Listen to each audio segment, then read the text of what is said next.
c'est Murugen. Alors je vous retrouve pour une revue du Believe in Your Own Magic Oracle Deck de Amanda Lovelace et dont les illustrations sont de Janaína Medeiros.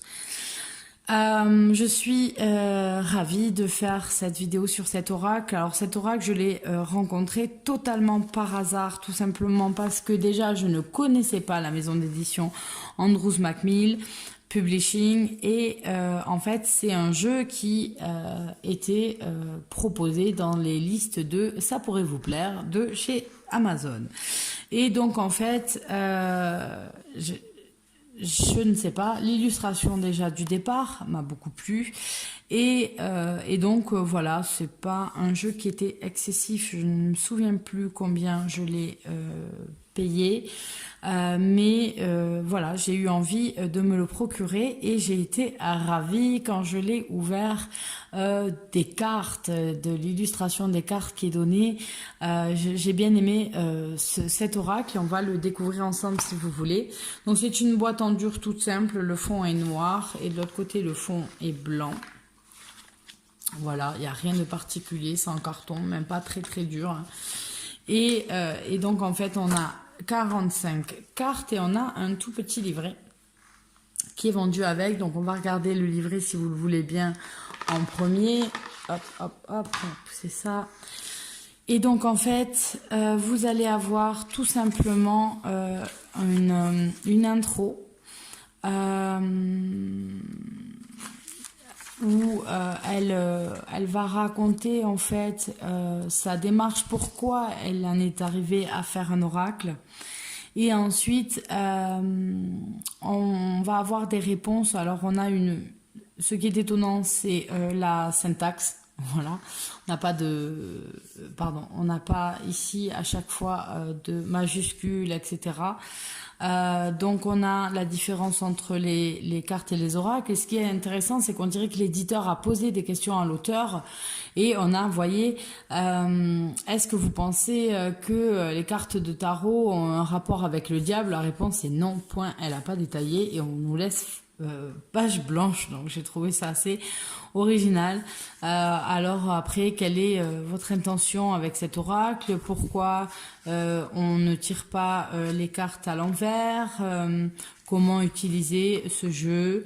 Voilà, donc on a juste ça et ensuite on va s'intéresser aux cartes. Alors ce jeu partage en fait 3 groupes de cartes. On a les cartes des princesses, on va avoir les cartes des sorcières, on aura les cartes des sirènes, mais tout est présenté jusqu'à la fin de la même façon et après on a un petit mot sur l'auteur et un petit mot sur l'artiste.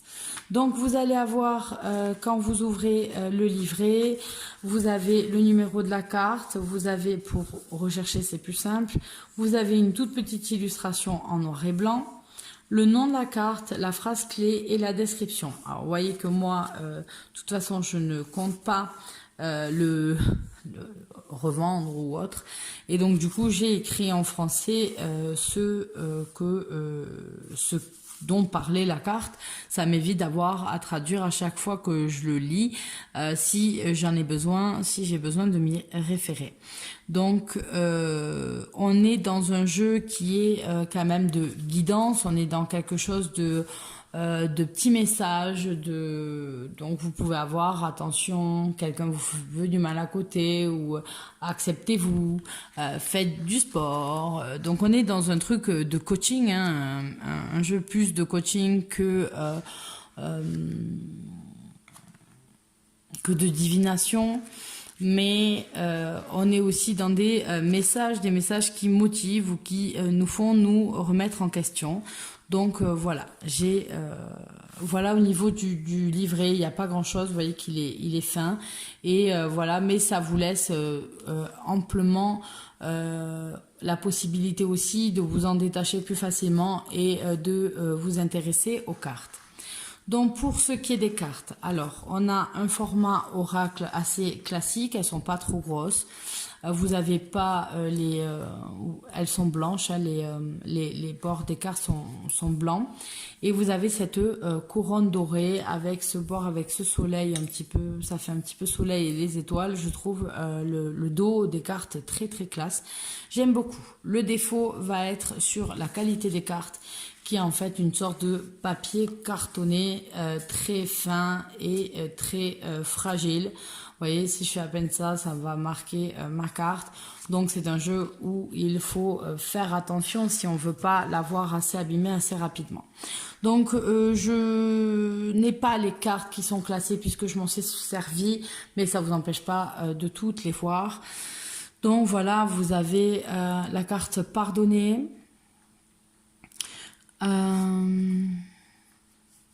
Les épines.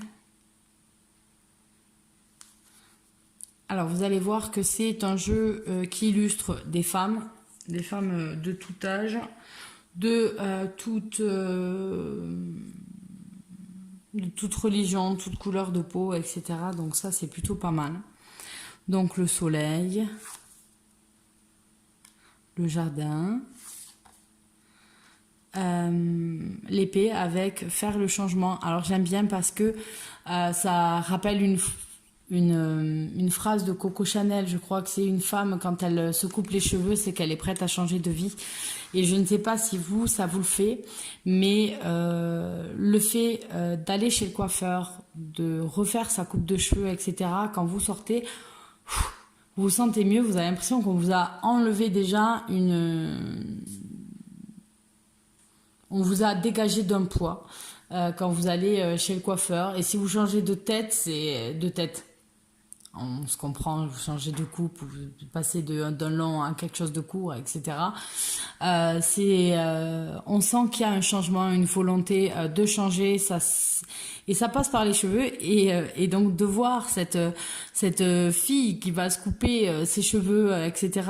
pour faire le changement, ben c'est trop ça, quoi. Moi, je ressens la même chose. Alors, vous avez les étoiles, et donc là, vous voyez qu'on a une jeune fille de couleur de peau noire, et on a une jeune fille asiatique, plus type asiatique à côté. Donc c'est ce que j'aime avec ce jeu, c'est cette multitude en fait de différences qui sont affichées entre les unes et les autres, leurs origines, leur couleur de peau, leurs cheveux, leur morphologie. Et c'est ça le monde en fait. C'est ça, c'est cette richesse là d'avoir nos différences qui en fait nous enrichissent tous les uns les autres si on prend la peine en fait d'écouter et de s'ouvrir au lieu de se renfermer et qui ne sert à rien.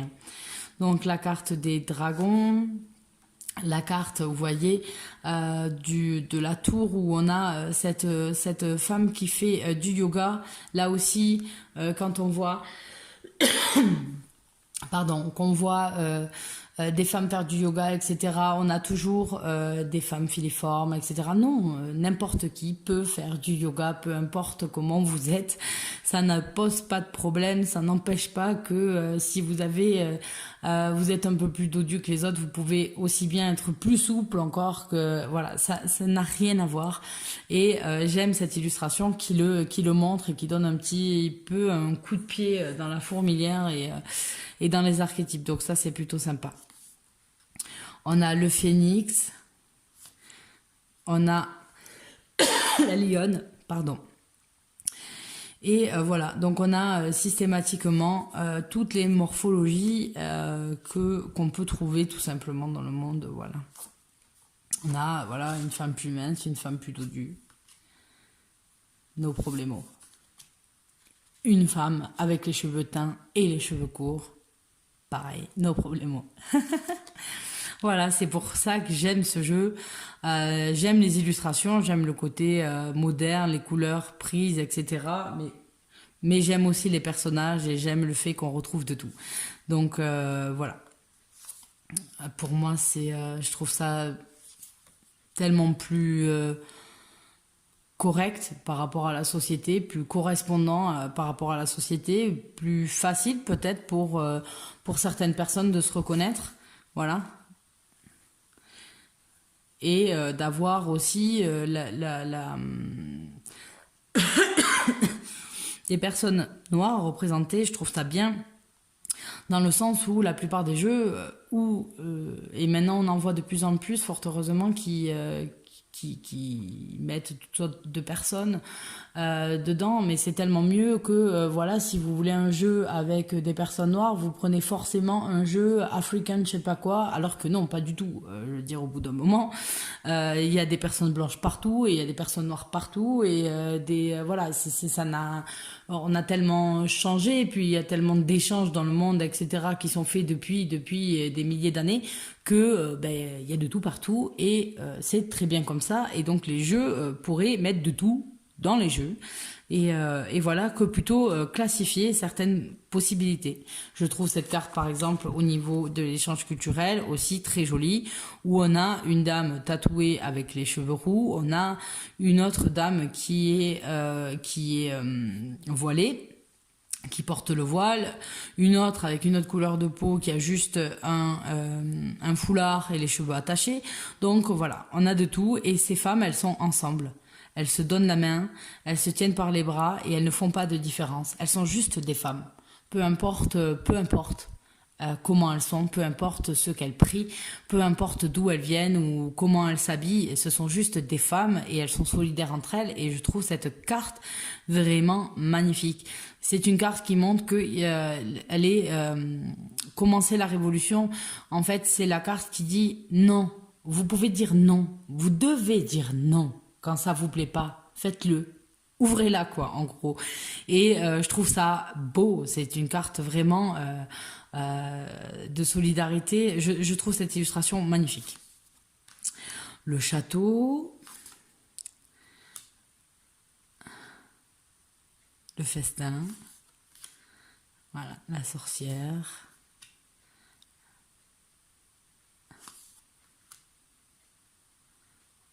Voilà. Je trouve ce jeu très très joli.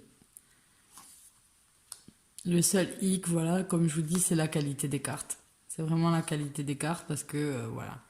Et donc c'est ça, là on montre les cartes, donc les trois catégories que je vous disais. La dernière carte montre ça, la princesse, la sorcière et la sirène.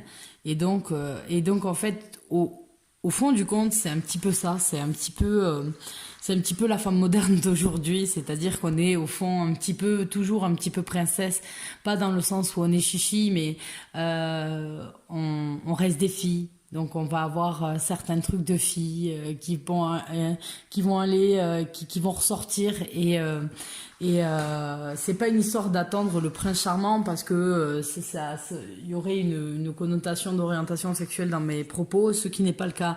C'est-à-dire que il n'y a pas d'orientation sexuelle, peu importe l'orientation sexuelle qu'on a. On est, au fond, on a des trucs de princesse, des trucs de filles qui restent. Moi, je vois avec mes copines, voilà, ça reste comme ça. On a aussi, on a ce côté sorcière aussi, et puis le côté aussi sirène, où on va utiliser du charme, etc. Le côté plus, en fait, une sirène, elle a un côté sexualisé, tout en étant asexuée, comme on pourrait avoir avec à cause de sa queue de poisson. Donc voilà. Donc j'aime bien cette image-là. Je sais pas si je suis très claire dans mes pensées quand je vous parle et que vous arrivez à comprendre ce que je veux dire, mais voilà.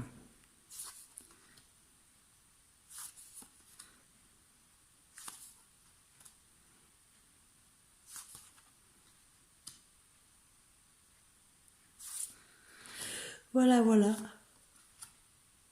Pour ce jeu, il est magnifique.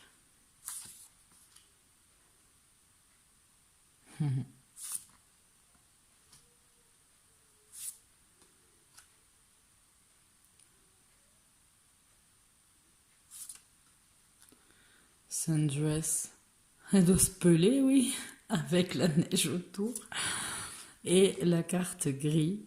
Donc voilà pour ce jeu. J'espère qu'il vous aura plu. J'espère que certaines peuvent plus se retrouver. Je sais que quand j'ai mis quelques images sur mon Instagram, on m'a dit oui, bah c'est un jeu qui permet à plus se retrouver. Moi, je suis plus dodu et dans ce jeu, je me correspond mieux, etc.